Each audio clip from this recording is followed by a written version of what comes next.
નમસ્કાર, શો ટાઈમમાં આપનું સ્વાગત છે। વાલ્મીકી સમાજ દ્વારા પાલિતાણા નગરપાલિકા કચેરીના સફાઈ કામદારોના પ્રશ્નો અને માગણી સંદર્ભે રિજિયોનલ કમિશનરને આવેદનપત્ર આપવામાં આવ્યું હતું।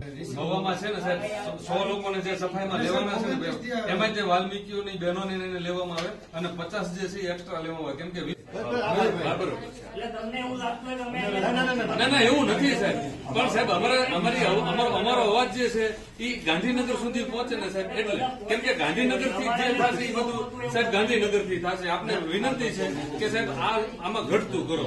વાલ્મીકી સમાજના આગેવાનો દ્વારા ભાવનગર ખાતે પ્રાદેશિક કમિશનરને આવેદનપત્ર આપી પાલિતાણા નગરપાલિકાના સફાઈ કામદારોના પ્રશ્નો અને માગણીઓ અંગે રજૂઆત કરવામાં આવી હતી।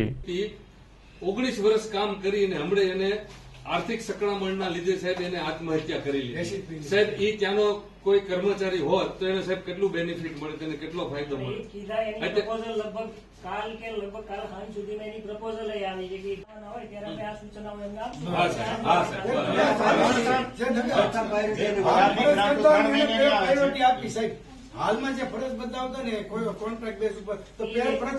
સફાઈ કામદારો દ્વારા અગાઉ આંદોલન કરવા છતાં તેમના પ્રશ્નોનો ઉકેલ ન આવતા વાલ્મીકી સમાજ દ્વારા રિજિયોનલ કમિશનર ઉપરાંત કલેક્ટર કચેરી ખાતે પણ રજૂઆત કરાઈ છે।